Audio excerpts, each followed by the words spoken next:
may lumapit na naman na kuringgengkeng. Marumi ka kasi, hawakan sana kita. Wala na akong pagkain. Apay, damat po sa dito yan. Pinagbabawal naman dito Mingning! Mingning! Anong pangalan mo?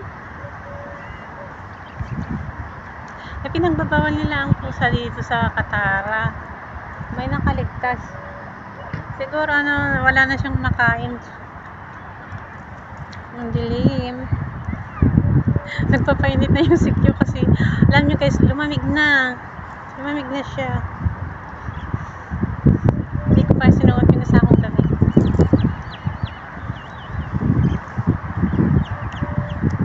Give thanks with a grateful heart. Give thanks to the Holy One. Ala, nagpainit na siya. Give thanks because He's given Jesus Christ, His Son. Give thanks with a grateful heart. Give thanks to the Holy One. Give thanks because He's given Jesus Christ, His Son. And now let the weak says, I am strong. Let the forces I am rich because of what the Lord has come for us. Give thanks.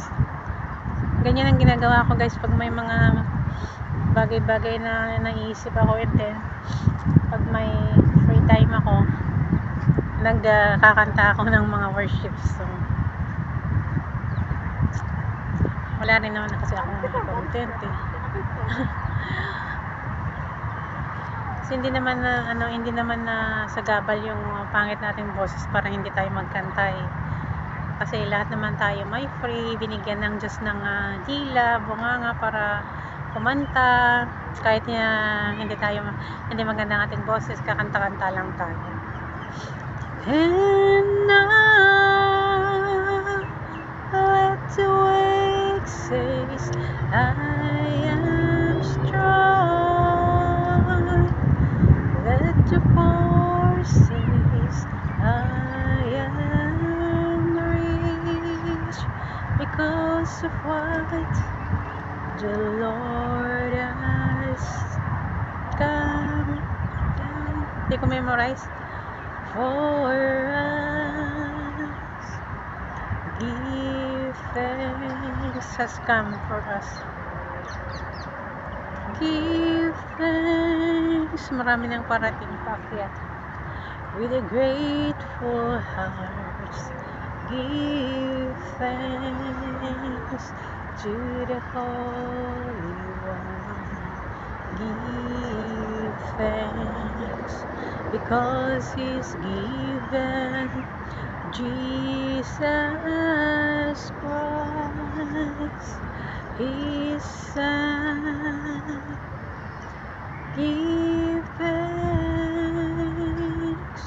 with a grateful heart. Give thanks to the Holy One. Give thanks because He's given Jesus Christ, His Son. And now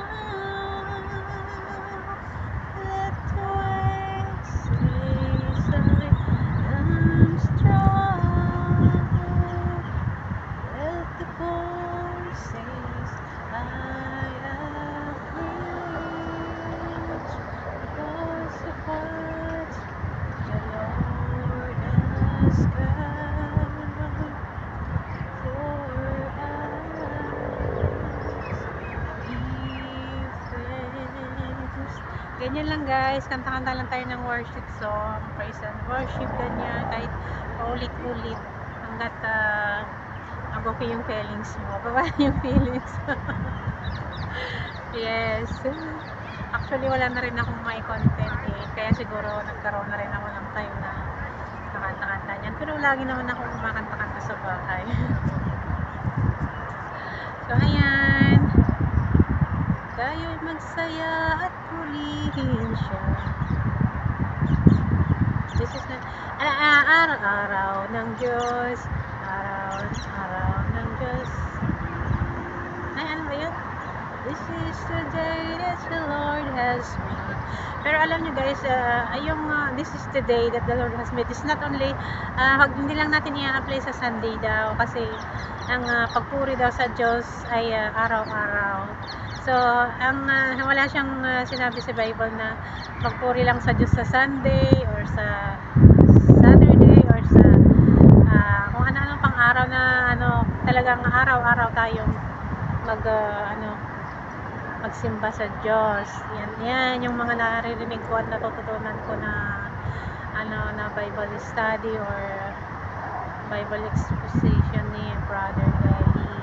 So guys, pag naririnig ko yung mga salita niya guys, maano yung pakiramdam ko kasi lahat ng lumalabas sa bunganga niya is galing talaga sa Biblia. So yan, marami akong natututunan ng mga ganyan na bagay na nagpapakalma sa akin at saka totoo talaga na pag meron kang Diyos, lagi kang kalmado sa lahat ng bagay. Kasi tayong mga ka-OFW, wala tayong ibang sandigan, wala tayong ibang kasama kundi ang Panginoon. Bye bye! Mag-ingat kayong lahat. Padilim-dilim ng aking phone. Ang dami-dami ko ng uban guys. Hindi pa ako makapagkulay. Baka ayaw akong i-ribbon. Ang hirap lang tumanda pero okay lang. Thank you Lord. Kahit matanda na tayo, nandito pa rin tayo sa park sa mundo na maganda.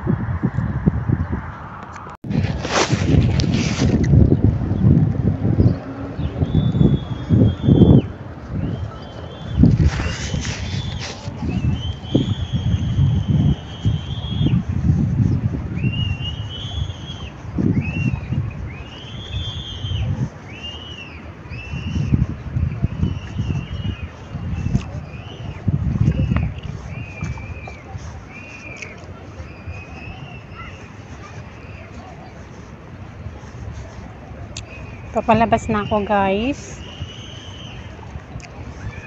Naka-double suot na ako. So ayan, hindi na ako makaramdam pa ng lamig. Buti na lang talaga nagdala ako ng ng extrang damit.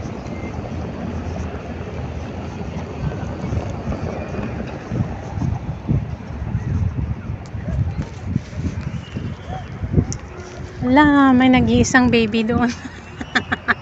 Baby, huwag mo iwanan nanay mo, baka mamaya makwan ka. Mag-alala sila. Ako talaga ayaw kong mag-alaga ng bata kasi super nervyosa ako guys. Kunting lang sa alaga ko ay nako, yakit ng dugo ko. Kaya umiwas mag-alaga, nakakatakot.